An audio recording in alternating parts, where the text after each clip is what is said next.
नमस्कार बंधुरा पापियाज कुकिंग आर्टे आपनादेर सबाइके स्वागत।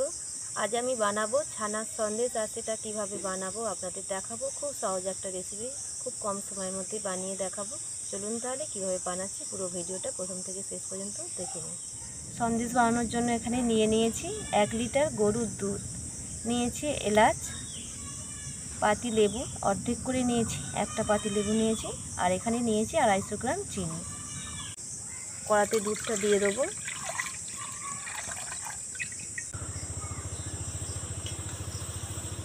দুধ ফুটে গেছে।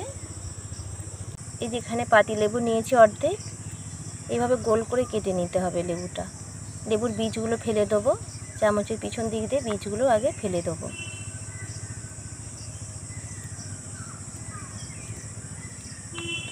আর বীজ নেই।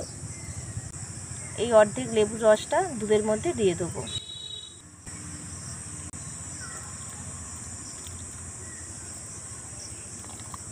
আর জাল দেওয়ার দরকার নেই, জালটা আমি কমিয়ে দিয়েছি। এইভাবে দুধটা নাড়াচাড়া করে দিতে হবে, দিলেই দেখুন আস্তে আস্তে ছানাটা কেটে যাবে। দুধ থেকে ছানাটা কেটে গেছে, ছানাটা এবার ঢেলে নেব। ছাঁকনি নিয়ে নিয়েছি, ছাঁকনির মধ্যে ঢেলে দেবো ছানাটা। ছানার জলটা খুব ভালো করে ঝরিয়ে নেব। জল দিয়ে ছানাটা ধুয়ে নেব।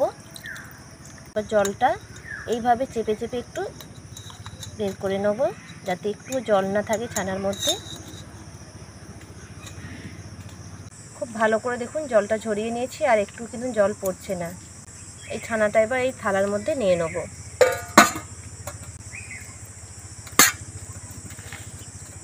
এইভাবে ছানাটা চাড়িয়ে দেবো।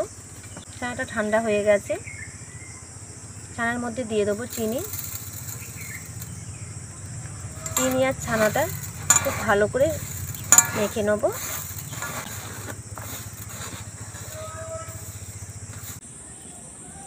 খুব সুন্দর করে মাখা হয়ে গেছে, উনানটা জ্বেলে নেব।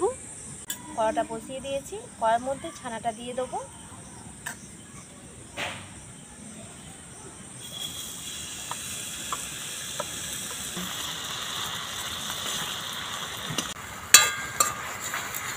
এইভাবে ঘষতেই থাকবো, থামবো না কিন্তু, যতক্ষণ ফোটাবো ঠিক এইভাবে আস্তে আস্তে ঘষে যাব।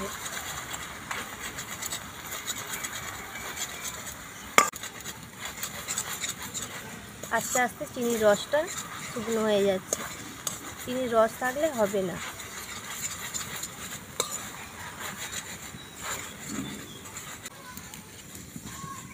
দেখুন বন্ধুরা, আস্তে আস্তে জাল দিতে আর এইভাবে ঘষা দিতে দিতে কিন্তু সন্দেশটা রেডি হয়েই এসেছে। আর একটু বাকি আছে। আর দেখুন কেমন আঠা আঠা ভাব এসে গেছে, আর কিন্তু ছাড়া ছাড়া ভাব নেই, জড়িয়ে যাচ্ছে কেমন, আর খুব টান আসছে। যখন এমন মনে হবে তখন কিন্তু এটা জানবেন যে সন্দেশটা পাকটা ঠিকঠাক হয়েছে। দেখুন কি সুন্দর হয়ে যাচ্ছে, দারুণ লাগবে খেতে সন্দেশটা। এইভাবে বানাবেন, একবার বানিয়ে খেলে আর দোকান থেকে কিনে এনে খেতে ইচ্ছা হবে না, মনে হবে বাড়িতেই বানিয়ে ফেলি সন্দেশের রেসিপিটা। এখানে 3টে এলাচ নিয়ে নিয়েছি, এলাচটা ফাটিয়ে নিয়েছি। এই যে এলাচের বীজগুলো নেব, বীজগুলো বের করে নিয়েছি, এগুলো রেখে দেবো। আর এই বীজগুলো সন্দেশের মধ্যে দিয়ে দেবো। এলাচের বীজগুলো খুব সুন্দর করে মিশিয়ে নিয়েছি। এখানে নিয়ে নিয়েছি একটা প্লেট, প্লেটের মধ্যে একটু ঘি মেখে নেব। প্লেটে ঘি মাখিয়ে দিচ্ছি, একদম সামান্য একটু মাখিয়ে দেবো। মাখানো হয়ে গেছে, এই প্লেটের মধ্যে সন্দেশটা ঢেলে নেব।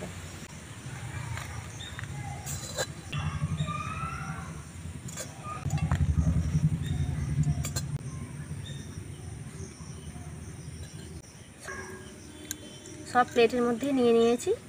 এবার এইভাবে একটু খুন্তি দিয়ে চেপে চেপে সমান করে দেবো।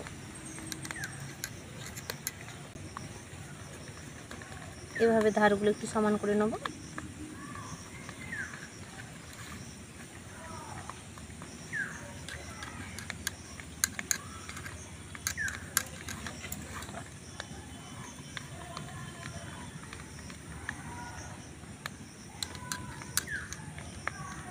সমান হয়ে গেছে।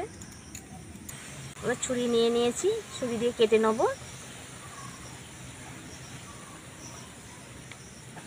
এটা একটু তাড়াতাড়ি করে নিতে হবে গরম অবস্থাতেই, তা নাহলে শক্ত হয়ে যাবে। ছোট ছোট করে কেটে নিচ্ছে।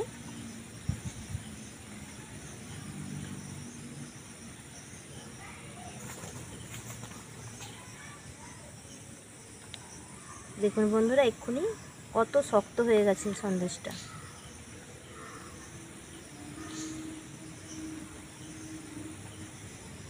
কাটা হয়ে গেছে। একটা পিস তুলে আপনাদের দেখাবো। দেখুন কতটা সুন্দর হয়েছে।